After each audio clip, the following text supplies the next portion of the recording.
Olá, está começando Conexões dessa quinta-feira, dia 23 de novembro de 2022.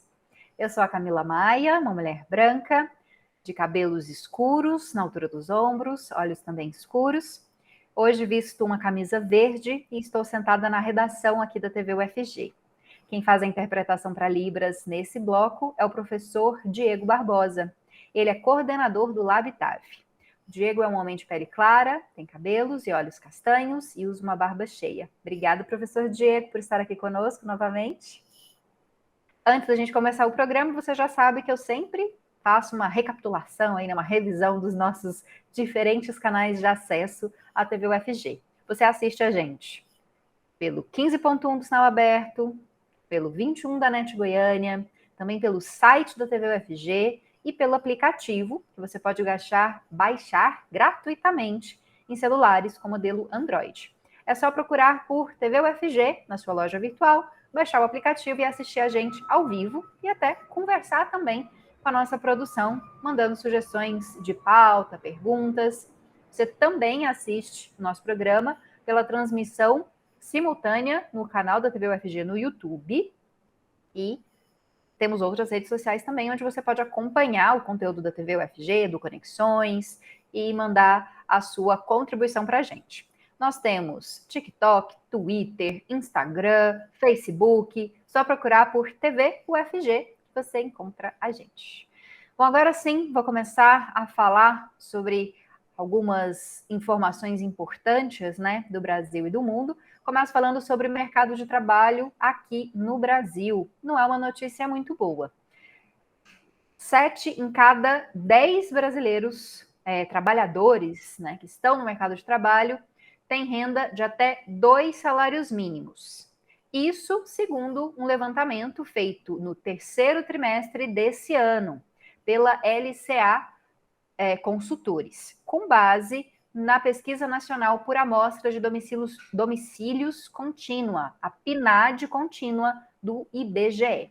De acordo com esse levantamento, do total de mais de 97 milhões de pessoas ocupadas, 67%, ou seja, a maioria delas, recebem até 2 salários mínimos, o que equivale a R$ 2.424, que infelizmente não é considerado um valor muito alto se a gente pensar no custo de vida no Brasil. E a gente sabe que esse salário já está defasado e que, segundo pesquisas, deveria ser 5 vezes maior do que isso, Por outro lado, 35% recebem até um salário mínimo, a remuneração mínima que um brasileiro pode receber segundo as leis trabalhistas, que atualmente é de R$ 1.212. Um outro ponto destacado por esse levantamento é que o desemprego recuou para 8% no terceiro trimestre de 2022. Só que houve um novo recorde de trabalhadores sem carteira assinada, que aponta que o número de empregos tem crescido, mas que esses empregos muitas vezes são na informalidade, pessoas que não têm a carteira de trabalho assinada. E agora falando sobre Covid-19, o aumento de casos, que é o tema principal desse programa de hoje. Na noite de terça-feira, a Agência Nacional de Vigilância Sanitária decidiu determinar o uso de máscaras em aviões e aeroportos. Ou seja, o uso é novamente obrigatório no Brasil, em decorrência do aumento de casos da doença nas últimas semanas. A adoção não é imediata e prevê um tempo de adaptação. Ela começa a valer nessa sexta-feira, dia 25 de novembro. Então, se você vai viajar ou vai entrar em algum aeroporto por algum motivo, é necessário usar máscaras. Esse uso é obrigatório tanto no interior dos terminais e das aeronaves, quanto dos meios de transporte, como ônibus, que funcionam dentro dos terminais, e outros estabelecimentos, como as praças de alimentação, as lojas. As máscaras devem estar ajustadas ao rosto, cobrir nariz, queixo e boca. Somente será permitida a retirada da máscara para tomar água e para se alimentar, tanto dentro quanto fora dos aviões. A exceção para essa regra é para crianças com menos de 3 anos de idade, pessoas com transtorno do espectro autista, deficiência intelectual ou qualquer deficiência que impeça de fazer o uso adequado da proteção. Nesses casos, o uso da máscara não é obrigatório, mas apenas nesses casos excepcionais. A exigência, né, do uso obrigatório de máscaras em aeroportos e aviões volta a ser aplicada depois de 3 meses que ela foi derrubada, né, pelos diretores da Anvisa. Ela esteve em vigor entre 2020, né, entre março e abril de 2020, até o dia 17 de agosto de 2022. A Anvisa decidiu abolir a exigência em uma votação unânime, já que naquele momento os diretores entenderam que o cenário da pandemia permitia que o uso compulsório fosse convertido em uma medida de proteção individual recomendada, mas não imposta aos viajantes. Como a gente está vendo um novo repique de casos, é necessário, então, voltar a usar esse item de proteção individual, e não só nos aviões, né? Quem frequenta locais onde há aglomeração, quem usa o transporte coletivo, é bom também se prevenir, mesmo que não haja medidas em relação a isso na sua cidade, no seu estado. E outra informação sobre a Covid é que a Agência Nacional de Vigilância Sanitária liberou o uso das vacinas bivalentes contra a Covid-19, que são produzidas pela Pfizer. Essas vacinas são consideradas de segunda geração e foram elaboradas para oferecer uma proteção extra contra a variante Omicron e as subvariantes dela. Nesse momento da Covid-19, nós vemos um aumento no número de casos exatamente pelo avanço dessas subvariantes da Omicron. Então, essa vacina de segunda geração pode ser importante para reduzir o número de infecções. A autorização é para o uso emergencial e foi aprovada por unanimidade pelos diretores da agência reguladora em uma reunião extraordinária. Em nota, a Pfizer declarou que é esperado que as vacinas cheguem ao Brasil nas próximas semanas. O contrato atualmente vigente de fornecimento de vacinas, né, pela Pfizer ao Brasil, inclui a entrada de potenciais vacinas adaptadas às novas variantes e também para diferentes faixas etárias. E a gente vai continuar falando sobre Covid, viu? Próximo bloco, a gente recebe a Cristina Laval, que é superintendente técnica, que trabalha na vigilância de saúde, na Secretaria Estadual de Saúde, e ela vai explicar para a gente o aumento no número de casos e também o que deve ser feito nesse momento para se resguardar, e vai, claro, falar sobre vacinação. Se você ainda não se vacinou, lembre-se de procurar um posto de saúde. A gente sempre repete isso aqui no Conexões, porque é muito importante o esquema vacinal completo contra a Covid-19. Continue acompanhando a gente pela TV, pelo YouTube. Se você quiser sugerir um tema para que seja discutido aqui no Conexões, ou também mandar um comentário, uma sugestão, uma crítica, você pode fazer isso pelo nosso WhatsApp. Nosso número é o 62 99181 1406. 62 99181 1406. Daqui a pouquinho a gente volta, então, para falar sobre Covid-19 no Brasil e em Goiás.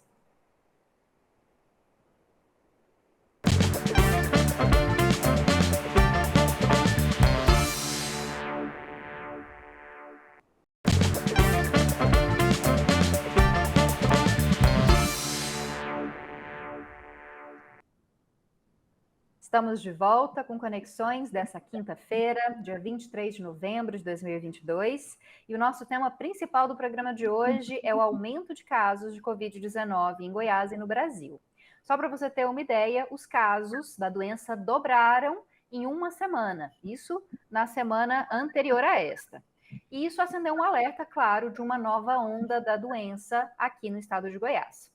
O número de casos confirmados saltou de 477 para 974 na semana passada. E quem vai nos explicar um pouco mais sobre esses números, o aumento de casos e falar também sobre outros cuidados necessários nessa etapa da pandemia de Covid-19 é a nossa entrevistada de hoje, a médica e assessora técnica da Superintendência de Vigilância em Saúde da Secretaria Estadual de Saúde de Goiás, a Cristina Laval. Olá, Cristina, muito obrigada pela sua presença. É muito bom que você esteja aqui para explicar para o nosso público a respeito dessa possível nova onda. Eu que agradeço a oportunidade. Boa tarde a todos. Cristina, você pode fazer para a gente uma rápida descrição física de você para o nosso público cego de baixa visão? Sim, eu sou uma mulher de pele branca, cabelos grisalhos, curtos, e estou utilizando uma blusa no tom rosa.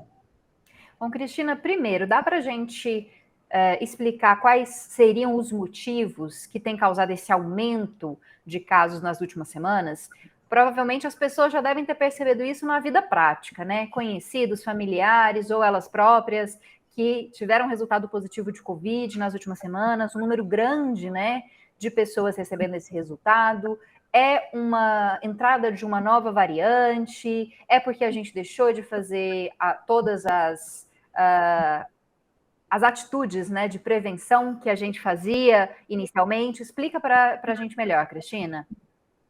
Bom, só voltando um pouquinho no tempo, né, no início desse ano, final do ano passado, de 2021, início desse ano, nós tivemos a introdução da variante Ômicron, né, no país todo, e com isso nós tivemos uma onda muito expressiva, com grande aumento do número de casos, que devido ao perfil dessa variante, que causa casos mais leves e não impacta tanto nas internações e nos óbitos, né? Nós tivemos um número expressivo de casos e que lá pelos meses de maio, abril, a gente chegou numa estabilização em níveis bem baixos. Depois nós tivemos um repique desta onda nos meses de junho e julho, também com a variante Ômicron, sobretudo com as subvariantes BA4 e BA5, que aí contribuíram para o aumento de casos,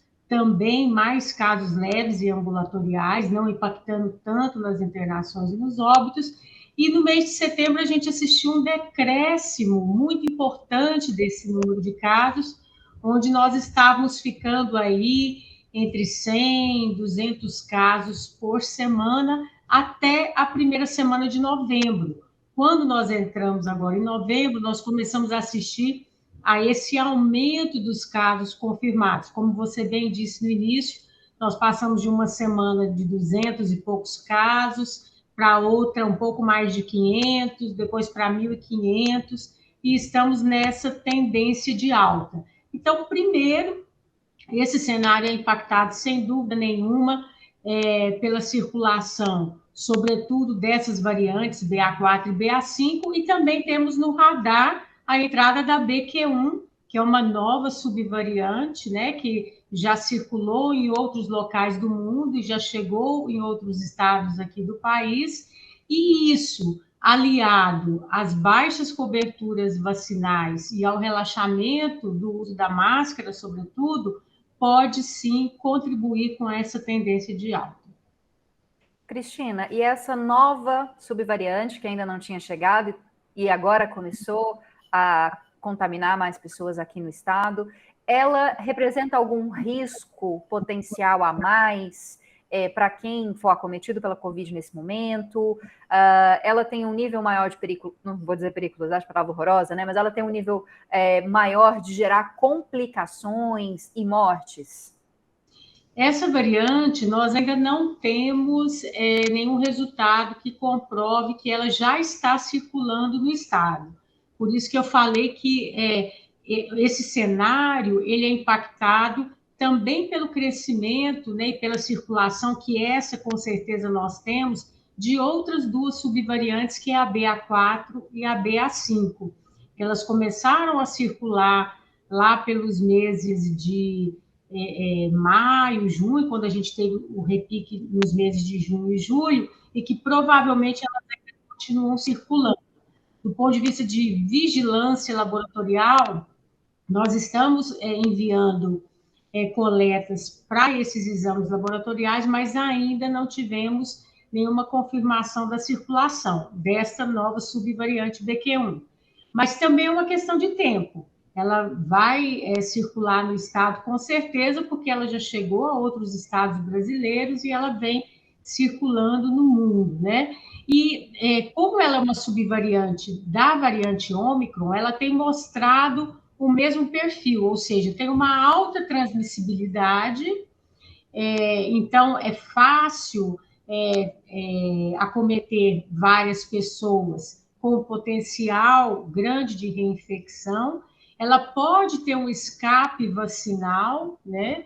Pequeno, mas pode acontecer. E por essa característica dela, nós não observamos um impacto tão grande nem nas internações, nem nos óbitos. Então, ela tem um potencial de agravamento menor do que outras variantes que nós já tivemos oportunidade de ter, como a Delta, né, e as primeiras variantes que circularam. Então, a gente espera que essa onda ela tenha o mesmo perfil das que a gente vem vivenciando desde a circulação da Ômicron, ou seja, muitos casos mais leves, que impactam muito a porta de entrada do sistema de saúde, sobretudo as urgências e as unidades ambulatoriais de saúde, mas não tenham um impacto muito grande nem nas internações, nem nos óbitos. Cristina, a gente vê uma volta de algumas medidas de prevenção mais restritivas, como, por exemplo, nos aeroportos, onde agora a máscara volta a ser obrigatória. Aqui na Universidade Federal há uma recomendação de uso de máscara, alguns colégios também já voltaram a fazer essa recomendação. O que é importante que se faça agora para evitar, né, ser contaminado ou recontaminado pelo vírus da Covid? É necessário voltar a usar máscara? É necessário manter um certo distanciamento, manter a higienização? O que você aponta como principal para que a gente consiga evitar, né, a propagação desse vírus? No final do ano passado, a Secretaria Estadual de Saúde emitiu uma nota de recomendação sobre o uso de máscara, sobretudo, e muito focado na questão das festas do final de ano.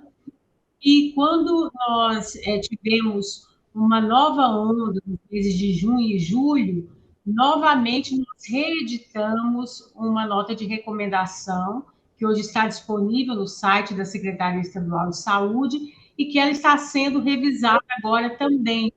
Mas, sobretudo, as medidas de recomendação são as mesmas, que é a higienização das mãos, o isolamento social, o distanciamento social, sobretudo evitando as aglomerações, né?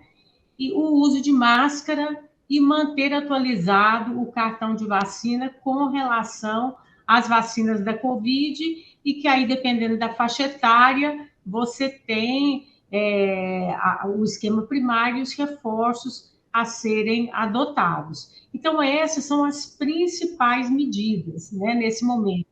E a gente reforça que a questão do uso da máscara é muito importante, independente de que, além dela te proteger, né, com relação a adquirir o vírus e desenvolver a doença, você está evitando uma alta circulação do vírus e protegendo aquelas populações mais vulneráveis. E isso independe da vacina, porque a vacina ela vai estar te protegendo, sobretudo, com relação ao desenvolvimento de casos graves, de óbitos, mas ela não impacta tanto na transmissão. Por isso que o uso de máscara e evitar locais fechados e aglomerados é muito importante nesse momento, porque você pode pensar, tudo bem, eu estou vacinado, é uma variante que vai causar um quadro leve, mas se o vírus continua circulando, ele bate em você e tem uma hora que ele vai chegar numa pessoa vulnerável.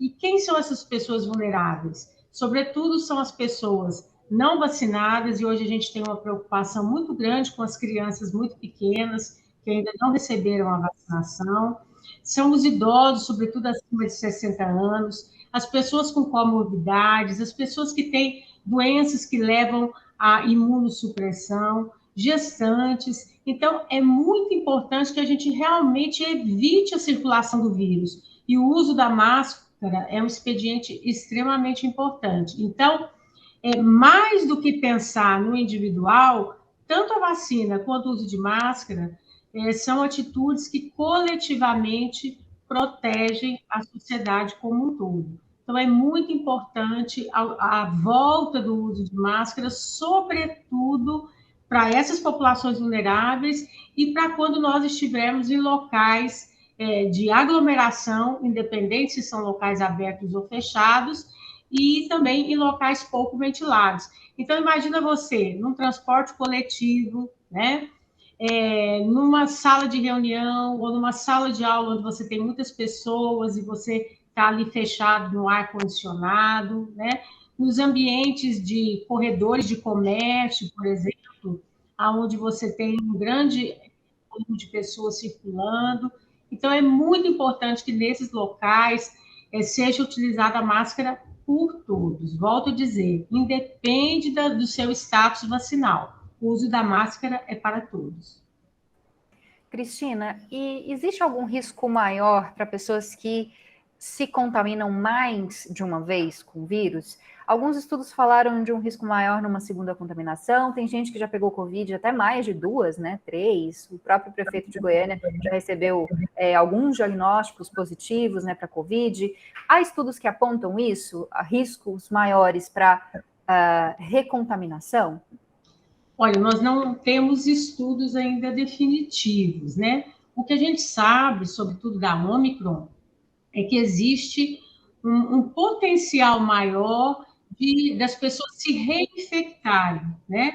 E o que acontece? Quando acontece a reinfecção, né, você tem um risco maior de, naquela contaminação, você desenvolver o que a gente chama de COVID longa, né? COVID longa, de longo prazo, aonde você fica com algum tipo de sequela que pode ser permanente ou não, durante um período longo. Então, esse é o risco maior.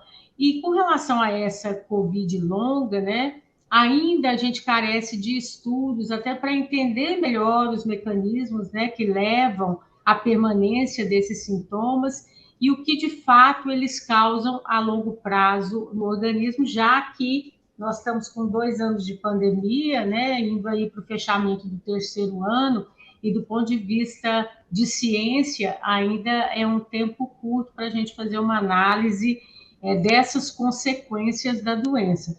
Mas, com certeza, existe um risco maior de você adquirir a doença e desenvolver a Covid longa, que vai te trazer, né, problemas aí futuros que podem impactar em vários setores da sua vida, né? Dá para falar um pouquinho da Covid longa, Cristina? A gente sabe que tem sintomas que podem, sintomas respiratórios, neurológicos, né? É uma gama diferente de sintomas que podem perdurar meses depois da infecção, né? Explica um pouquinho para a gente. Isso, a Covid longa, né, como ainda é uma condição que está sendo estudada, nós não sabemos dizer se esses sintomas persistentes, eles vão persistir por muito tempo ou tem um limite de tempo, né, aonde eles vão desaparecendo. O que sabe-se hoje é a frequência maior de sintomas que tem aparecido nessa situação de doença, que é o quê?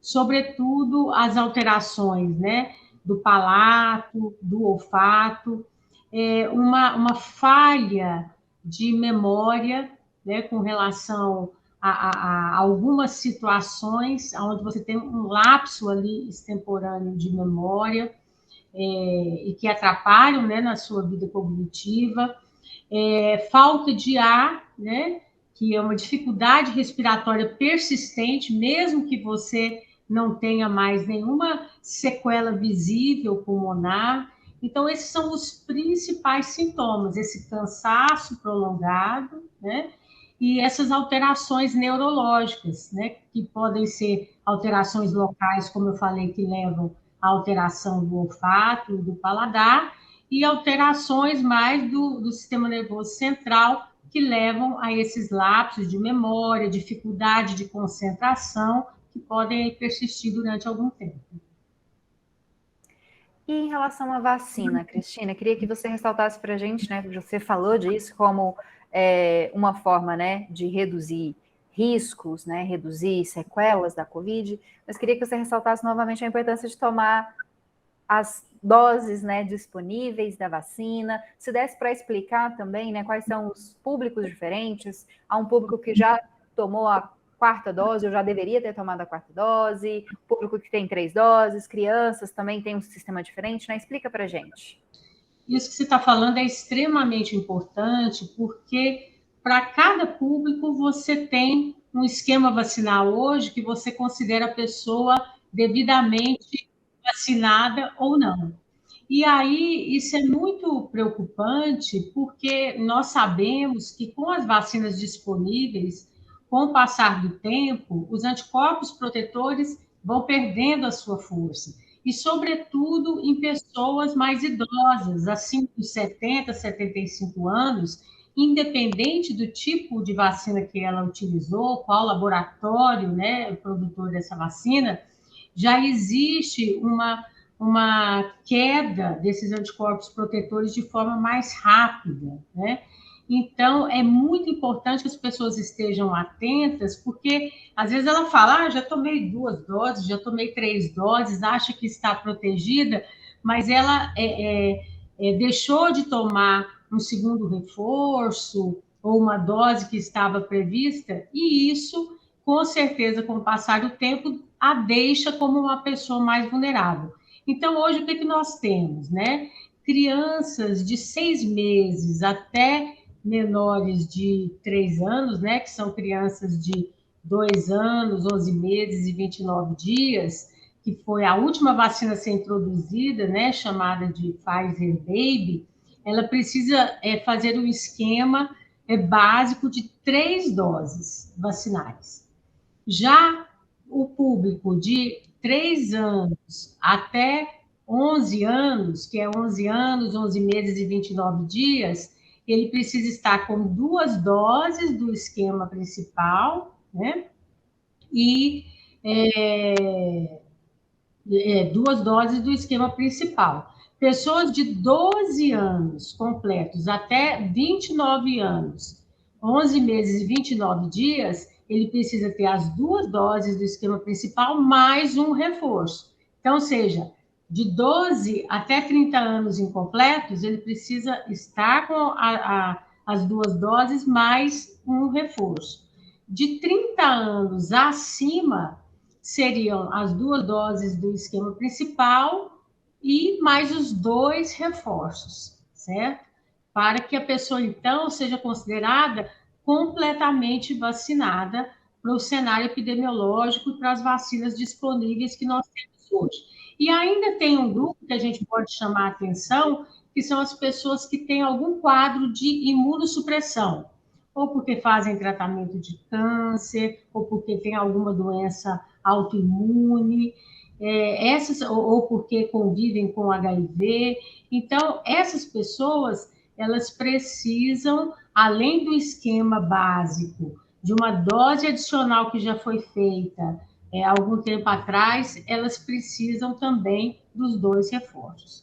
Então, é muito importante que as pessoas estejam atentas a qual grupo populacional ela se encaixa e, se estiver com seu esquema atrasado, procurar o serviço de saúde. Hoje, no estado todo, nós temos mais de 900 salas de vacina disponíveis para a população e é extremamente importante que a vacina seja valorizada, porque todo o nosso acompanhamento, todo o cenário epidemiológico mostra que a introdução das vacinas reduziu drasticamente as internações e os óbitos.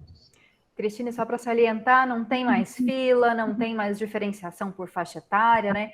Quem precisar tomar uma dose pode se dirigir a um posto de saúde onde tem sala de vacinação, que vai poder tomar até mesmo a Covid com a outra imunização, né? A situação hoje já é bem mais simples do que nos meses anteriores da pandemia, né?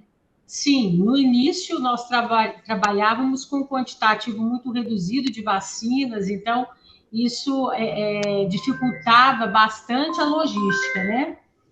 Da distribuição. Agora, hoje, não. Hoje, você tem vacina para o público-alvo, e aí é importante que, dependendo da faixa etária, a pessoa saiba quais as vacinas que ela precisa tomar, do ponto de vista de quantidade, né? Se é um reforço, se são 2 reforços, se enquadra nesse grupo de pessoas imunocomprometidas, e aí procurar os postos de vacinação para receber essa dose que falta. E aí isso é muito importante, porque aqui no estado de Goiás, nós temos em torno de mais de 700 mil pessoas que não completaram o esquema básico, ou seja, não tem nem a segunda dose do esquema básico. Quando a gente parte para o primeiro reforço, nós temos aí mais de 2 milhões de pessoas no estado de Goiás que não receberam o primeiro reforço. E quando a gente conta o segundo reforço, aí já são um pouco mais de 1 milhão de pessoas. Então, se você soma todo esse quantitativo, nós temos aí quase metade da população do estado que não está devidamente vacinada. Então, isso é muito preocupante, primeiro, para a proteção individual, para evitar que essa pessoa, caso infectada, desenvolva casos graves e possa evoluir para o óbito, e também, apesar de não interferir tão robustamente com relação à transmissão, mas também é um fator que faz com que o vírus continue circulando de forma muito à vontade. E isso faz o quê? Ele circulando de forma muito à vontade, o risco de aparecerem, né, de surgirem novas variantes, novas subvariantes com potencial de gravidade maior do que nós temos hoje, ele é real e pode impactar aí no nosso cenário epidemiológico.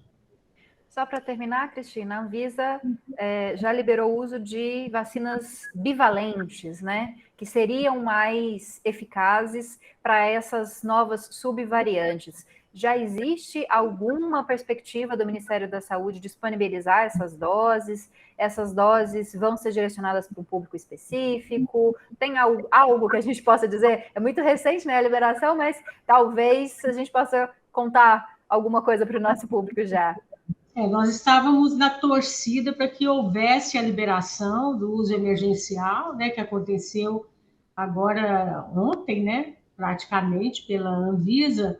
Então, nós não temos ainda nenhuma comunicação do Ministério da Saúde com relação ao recebimento, né, desse novo tipo, né, que a gente chama de segunda geração, né, de vacinas, chamadas bivalentes, e nem se ela vai ser direcionada para algum público específico. Então, nós também estamos aí no aguardo, e eu reforço que a vinda dessas vacinas vai ser um reforço muito importante para a gente poder frear a disseminação dessa variante Ômicron e das suas subvariantes, né?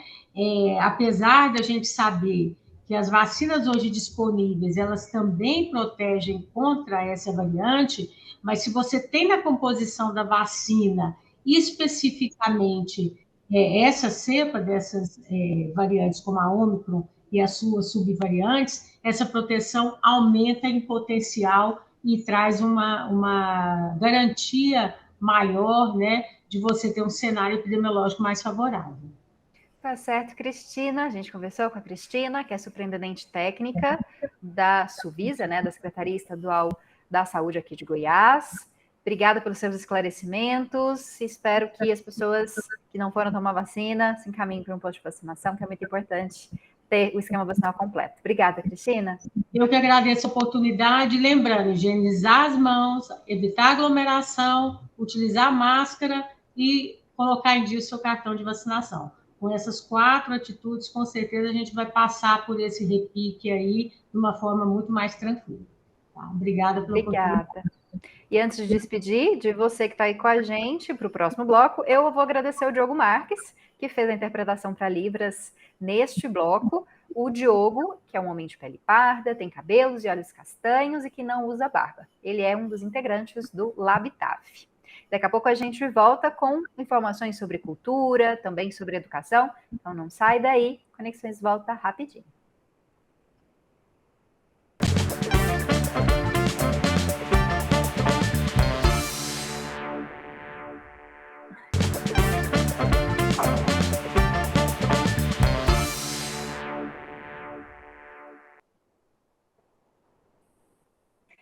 Esse é o último bloco do Conexões dessa quinta-feira e agora eu trago dicas para você. A primeira delas é em relação à educação.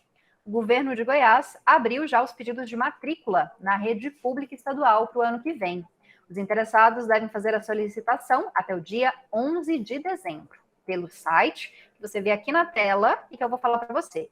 matricula.go.gov.br matricula.go.gov.br. Para fazer a solicitação de matrícula, é necessário ter em mãos alguns documentos. Então, escuta aí. Primeiro, o nome completo do estudante a ser matriculado, a data de nascimento dele, o CPF do estudante ou do responsável, o endereço onde a família mora, um telefone para contato. Além disso, é preciso saber qual é a etapa de ensino, a série e o turno no qual deseja matricular o aluno. Fora os dados pessoais, o interessado tem que informar 3 instituições de ensino que são do interesse do estudante, da família, para que ele possa ser encaminhado para uma dessas instituições. O sistema vai direcionar o estudante com base nessas 3 indicações e também com base no número de vagas disponível para cada unidade escolar. Ao todo, são 1.011 escolas em todo o estado de Goiás. Podem solicitar uma vaga alunos da própria rede estadual, estudantes que venham da rede municipal, federal ou privada, e também alunos que vêm de outros estados, que deixaram de estudar e que têm interesse em retomar os estudos. Então, acesse o site até o dia 11 de dezembro, se você quer se matricular na rede estadual de educação. Para finalizar, já que estamos na quinta-feira, eu vou dar algumas dicas para você aproveitar o seu final de semana. A Vila Cultural Cora Coralina tem 2 novos murais de grafite feitos por artistas goianos. As obras fazem parte de um projeto chamado A Vila é Nossa, que tem o objetivo de promover a utilização desse espaço com outros tipos de arte, com a arte urbana, né? No caso, o grafite, além das exposições que já acontecem nas salas da Vila Cora Coralina e nos demais eventos artísticos e culturais. Um dos murais é do artista Santiago Celon e o outro é do artista Deneri. Esses murais estão na escadaria da Vila Cultural Cora Coralina e podem ser visitados gratuitamente, como as exposições que estão lá também. Então, se você não conhece o espaço, fica na Avenida Tocantins, atrás do Teatro Goiânia. Você pode chegar lá e ter acesso a essa exposição temporária de forma gratuita e conhecer esse espaço tão bacana da arte aqui no estado de Goiás. E uma outra opção gratuita é uma exposição que está sendo sediada no Centro Cultural Octo Marques, que também fica lá no centro de Goiânia. A exposição As Matérias Vivas de Antônio Poteiro, Barro, Cor e Poesia. Essa exposição reúne 53 obras que pertencem ao acervo do Instituto Antônio Poteiro. 39 são pinturas e 8 esculturas, de autoria do próprio artista. Além disso, também estão expostas 3 esculturas do pai de Antônio Poteiro, o Américo Batista de Souza, e mais 3 esculturas do filho dele, o Américo Batista de Souza Neto. A exposição agrega os trabalhos dessas 3 gerações de artistas e oferece ao público a oportunidade de ver como a arte de Antônio Poteiro é herdeira, continuadora e transformadora da tradição ancestral presente na família dele. Essa mostra já está se encerrando, então se você quiser visitar, corre lá no Centro Cultural Octo Marques, ela fica até o dia 28 de novembro, próxima segunda-feira, e a visitação pode ser feita de segunda a sexta, das 9 horas da manhã às 5 horas da tarde. A entrada é gratuita. O Centro Cultural Octo Marques fica na sobreloja do prédio Parthenon Center, do edifício, na verdade, Parthenon Center, que fica na Rua 4, no centro de Goiânia.